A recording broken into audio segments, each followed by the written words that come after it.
다 함께 하나님 말씀 봉독합니다. 오늘 우리에게 주시는 하나님 말씀은 마가복음 6장 45절에서 52절까지의 말씀입니다. 예수께서는 곧 제자들을 재촉하여 배를 태워 자기보다 먼저 건너편 벳세다로 가게 하시고 그동안의 무리를 헤쳐 보내셨다. 그들과 헤어지신 뒤에 예수께서는 기도하시려고 산에 올라가셨다. 날이 저물었을 때에 제자들이 탄 배는 바다 한가운데 있었고 예수께서는 홀로 무태에 계셨다. 그런데 예수께서는 그들이 노를 젓느라고 몹시 애쓰는 것을 보셨다. 바람이 거슬러서 불어왔기 때문이다. 이른 새벽에 예수께서 바다 위를 걸어서 그들에게로 가시다가 그들을 지나쳐 가려고 하셨다. 제자들은 예수께서 바다 위로 걸어오시는 것을 보고 유령으로 생각하고 소리쳤다. 그를 보고 모두 놀랐기 때문이다. 그러나 예수께서 곧 그들에게 말씀하셨다. 안심하여라, 나다, 두려워하지 말아라. 그리고 예수께서 그들이 탄 배에 오르시니 바람이 그쳤다.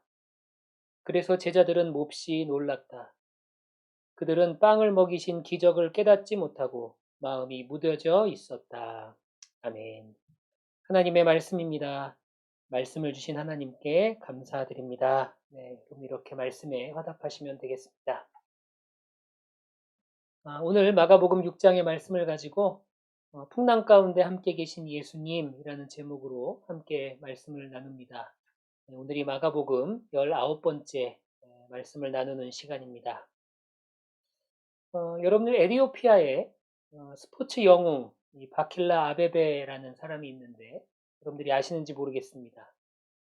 이 아베베는 1960년 로마 올림픽에 마라톤 경기에 출전했는데 당시에 맨발로 출전해서 세계 신기록을 세우며 우승한 사람으로 그렇게 유명세를 탔습니다.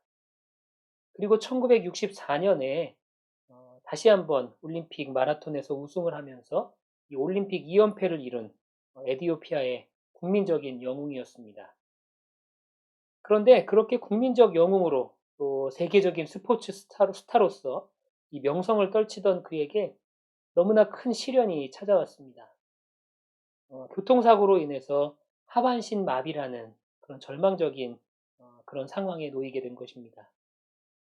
그런데 이 아베베는 두 다리를 사용할 수 없는 그런 절망적인 상황에서도 희망과 소망을 잃지 않았습니다.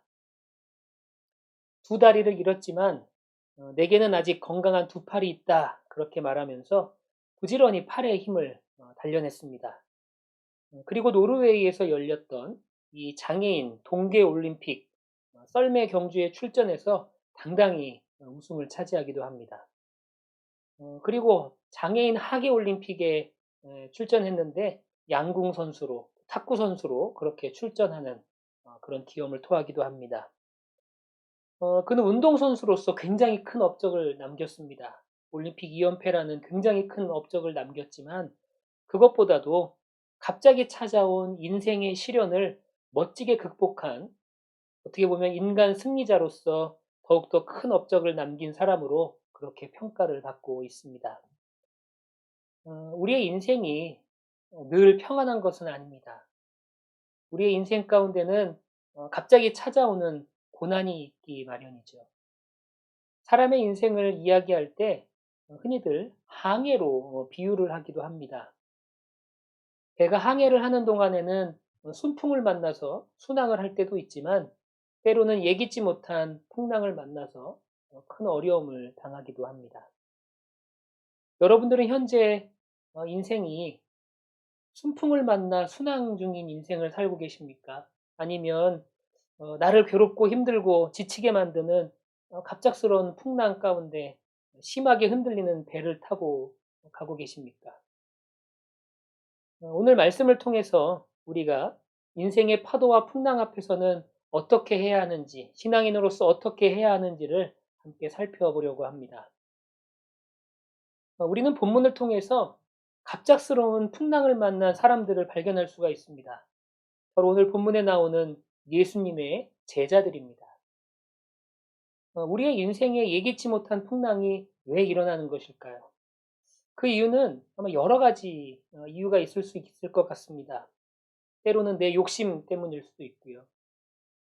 혹은 내 실수 때문일 수도 있습니다.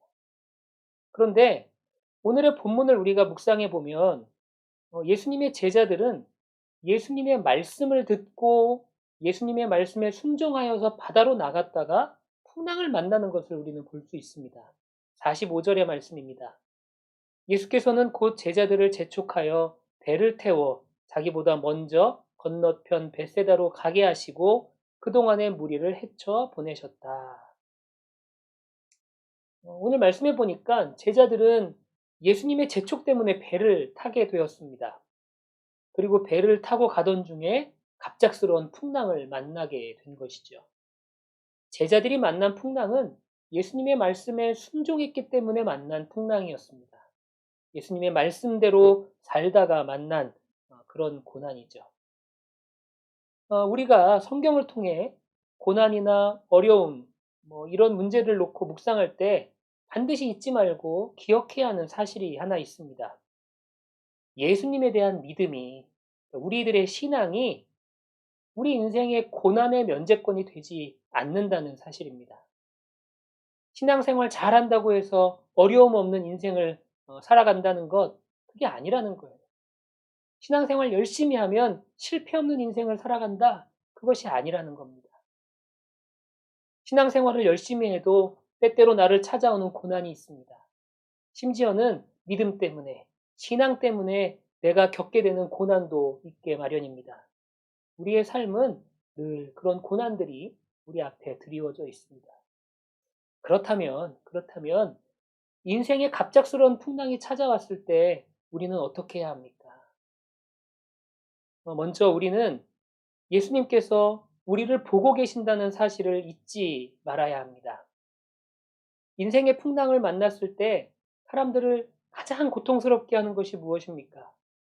내 고통을 이해해주는 사람이 아무도 없다는 생각, 혹은 나는 혼자다라는 그런 생각들, 나를 이해해주는 사람이 아무도 없다는 외로움, 그것이 바로 내 고통을 더욱더 배가시키고 나를 더 힘들게 하는 것이 아닐까, 그렇게 생각이 듭니다.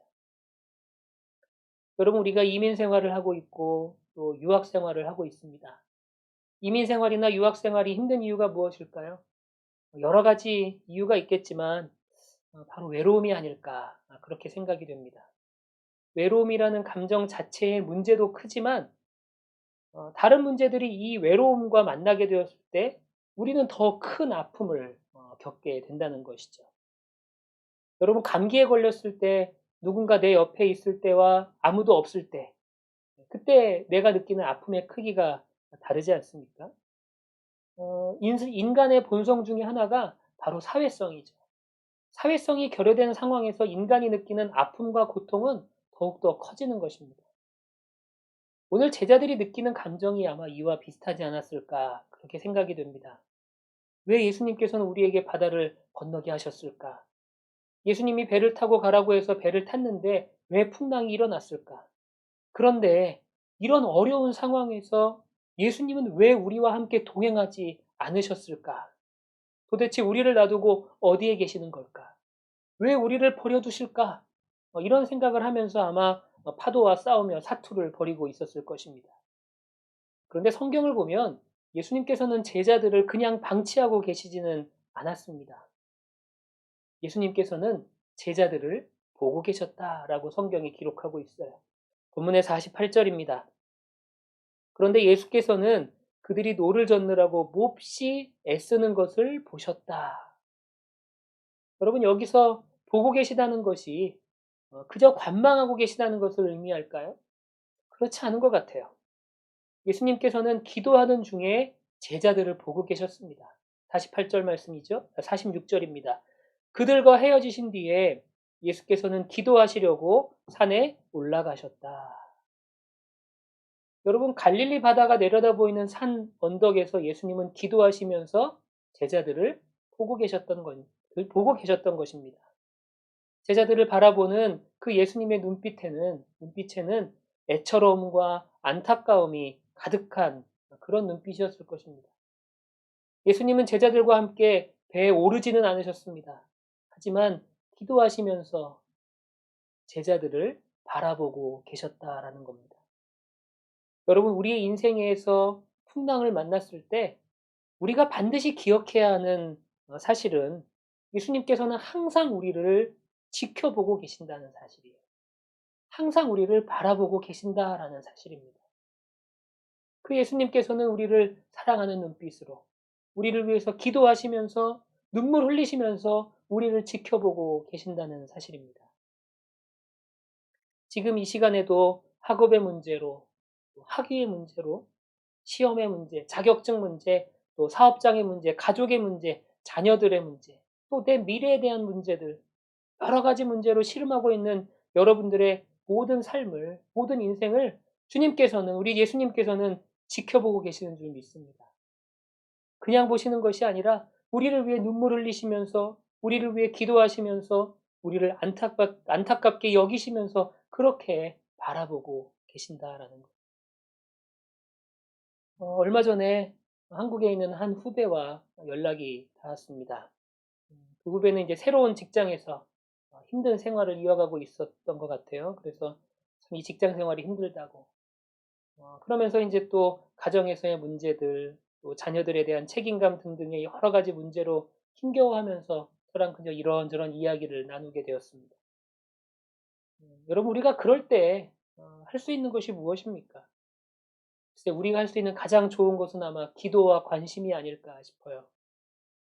함께 그 문제를 놓고 기도하면서 그 문제에 대한 관심을 갖고 공감하는 것, 그것이 바로 우리가 할 수 있는 최선의 노력이 아닐까. 저는 그렇게 생각을 합니다. 그래서 우리가 서로 이야기를 나누면서 내린 결론이 뭐였냐면, 우리가 이렇게 마음을 터놓고, 그 후배와 제가 마음을 터놓고 이렇게 이야기할 수 있다는 사실만으로, 그리고 함께 이 문제를 놓고 기도할 수 있는 그 사실만으로도 우리는 축복을 누리는 것이라고 그렇게 이야기하면서 서로를 위로하고 또 서로를 위안했습니다. 나와 공감하고 나를 위해 기도하고 있는 사람이 있다는 사실만으로도 우리는 인생을 살 때 힘이 납니다. 그런데 예수님이 나를 바라보고 계시고 나의 모든 것에 공감하고 계시고 나를 위해 기도하신다는 사실이 얼마나 놀라운 소식입니까? 우리를 사랑의 눈으로 안타까운 심정으로 공감하시면서 기도하고 계신 그 예수님을 여러분들 언제나 의지하며 언제나 신뢰하며 살아가게 되시기를 간절히 소망합니다. 예수님이 우리를 지켜보고 계신다는 사실만으로도 우리는 힘이 납니다. 그런데 예수님께서는 제자들이 풍랑 속에서 사투를 벌이는 것을 지켜보기만 하지는 않으셨다는 거예요. 오늘 본문에 보니까 예수님께서는 제자들에게 이른 새벽에 찾아가셨다고 말씀되어 있습니다. 다른 번역본의 성경은 이 시간을 사경쯤 되었다고 그렇게 이야기를 합니다. 사경이라는 시간은 이 지금의 시간으로 표현하면 새벽 3시에서 6시 사이쯤을 말합니다. 왜 그 시간에 가셨는지는 우리는 알 수 없어요. 그것은 단지 예수님의 주권이었습니다. 어쩌면 예수님께서는 우리의 힘이 다하고 더 이상 우리가 우리 자신을 의지하지 못할 때, 그래서 참으로 예수님을 의지할 준비가 되어 있을 때를 기다리고 계셨던 건지도 모르겠습니다. 그러나 아무튼 이것보다 더 중요한 사실은 예수님께서 우리에게 반드시 찾아오신다라는 사실입니다. 그리고 제자들을 찾아가신 예수님께서 하신 말씀이 무엇입니까? 50절 말씀이죠. 50절 말씀. 그러나 예수께서 곧 그들에게 말씀하셨다. 안심하여라, 나다. 두려워하지 말아라. 여러분, 이 말씀에서 예수님의 인자하신 음성이 느껴지십니까? 우리를 위로해 주시고 우리를 사랑하시는 그 부드러운 속삭임이 여러분 느껴지십니까? 내가 가장 힘들 때, 내가 가장 괴로울 때, 내가 가장 아플 때, 나를 일으키시는 그 예수님의 사랑이 여러분 이 말씀을 통해서 느껴지지 않으십니까? 얼마 전 우리 교회 학생으로부터 들은 이야기입니다. 주말에 어디를 가야 해서 다음 주 예배에 참석을 못할 것 같다고 저한테 그렇게 얘기를 하더라고요. 그래서 제가 어디 가냐고 물어봤어요. 그랬더니 그 친구가 뭐라 그러냐면 휴스턴에 텍사스주에 있는 휴스턴에 간다는 겁니다. 왜 거기 가냐고 물었어요. 그랬더니 친구를 만나러 간다는 거예요. 여러분 저희 동네 샴페인에서 휴스턴까지는요. 차로 한 15시간, 꼬박 운전만 15시간 해야 도착할 수 있는 거리입니다. 비행기를 타고 가도 거의 3시간 가까이 걸리는 그런 거리거든요. 그리고 이 학생은 이 여행을 위해서, 이 친구를 만나는 이 여행을 위해서 일주일 동안 과제도 미리 해야 되고요. 그리고 시험 공부도 미리 해야 하는 그런 수고를 감수해야 했습니다. 아마 미국에서 생활하지 않으시는 분들이라면 이 문제에 대해서 공감하기 어려우실지도 모르겠어요. 그 먼 거리를 차로 15시간을 운전해서 가야 하는 그 먼 거리를 친구를 만나러 간다고? 아마 공감하기 어려우실 겁니다. 그런데 미국에서 살아보신 분들은 아마 이 친구의 마음을 다 이해하실 거라고 저는 그렇게 생각이 됩니다. 외로울 때, 힘들 때, 지인을 만나면서 얻게 되는 기쁨이 얼마나 큰지, 그리고 그것이 얼마나 큰 위로가 되고 힘이 되는지를 이민자들은 늘 경험하며 살아가고 있죠. 여러분, 외롭다고 느낄 때, 힘들다고 느낄 때, 사람들을 통해서 이렇게 큰 힘과 위로를 받습니다. 특별히 이민 생활은 그런 것 같아요. 그런데 여러분, 우리에게 예수님이 찾아오시면 얼마나 좋을까요? 그리고 우리에게 안심하여라, 두려워하지 말아라, 그렇게 말씀하시는 그 음성이 얼마나 귀하게 우리에게 다가오겠습니까? 우리 사랑하는 예수사랑교회 모든 성도 여러분, 예수님께서 여러분들을 찾아오셔서 여러분들을 위로해 주시고 여러분들의 기도에 귀를 기울이실 줄 믿습니다. 그리고 세상이 줄 수 없는 참된 평안과 위로와 힘과 능력이 여러분들에게 가득 차는 그런 축복된 삶을 우리 예수님께서 허락해 주실 줄 믿습니다. 그리고 예수님께서 제자들을 찾아오셨을 때 어떤 일이 일어났습니까? 예수님께서는 제자들을 만나 배로 오르시는 그 순간, 예수님이 배로 오르시는 그 순간에 풍랑이 그쳤다라고 성경에 기록되어 있어요. 여러분, 우리 문제의 진정한 해결이 어디에 있습니까? 바로 예수님께 있는 줄 믿습니다. 우리들의 기도를 들어주시는 분이 누구입니까? 바로 예수님이시죠. 여러분, 예수님께서 우리에게 찾아오실 때 결국에는 우리 인생의 풍랑이 잠잠해지는 것을 여러분들이 믿게 되시기를 소망합니다. 인간이 겪는 모든 문제의 근원은 결국은 예수님만을 통해서 해결함 받을 수 있다라는 거죠. 여러분, 그것이 바로 복음입니다. 오늘 이 시간 그 예수님을 여러분들이 초청하게 되시기를 소망합니다. 우리를 언제나 바라보고 계시고 우리를 위해서 기도하시며 우리를 찾아오기 원하시는 그 예수님을 여러분들 마음속에 여러분들 초청하십시오. 그 예수님께서 여러분들의 인생의 풍랑도 잔잔하게 그렇게 하실 줄 믿습니다. 오늘 말씀을 좀 정리하겠습니다. 우리는 인생에서 갑작스러운 풍랑을 만날 때가 있습니다. 그 풍랑을 만났을 때 우리가 반드시 기억해야 하는 사실이 있어요. 그것은 바로 예수님께서 우리를 바라보고 계신다라는 사실입니다. 우리를 위해서 기도하시면서 우리의 상황을 안타까워하시면서 또 우리의 모든 것에 공감하시면서 그렇게 우리를 바라보고 계신다는 거예요. 사랑의 눈으로 바라보고 계신다는 겁니다. 그리고 때가 되면 그 예수님께서 우리에게 찾아오시는 줄 믿습니다. 찾아오신 예수님께서는 우리에게 힘을 주십니다. 우리를 위로해 주세요. 안심하여라. 나다. 두려워하지 말아라. 그렇게 말씀하시는 예수님의 사랑의 음성을 통해 여러분들의 인생 가운데 새 힘을 얻게 되시기를 소망합니다. 예수님께서는 우리를 찾아오실 뿐 아니라 결국에는 풍랑을 잠잠케 하십니다. 우리가 겪는 문제의 근본, 모든 문제의 근원이 오직 예수님을 통하여서만 해결함 받을 수 있음을 여러분들이 기억하시기를 바랍니다. 우리 사랑하는 예수사랑교회 우리 교우 여러분, 혹시 여러분들 예기치 못한 풍랑 가운데 살아가고 계십니까? 예수님이 우리와 함께 하시는 줄 믿습니다. 그것보다 더 복된 소식이 없어요.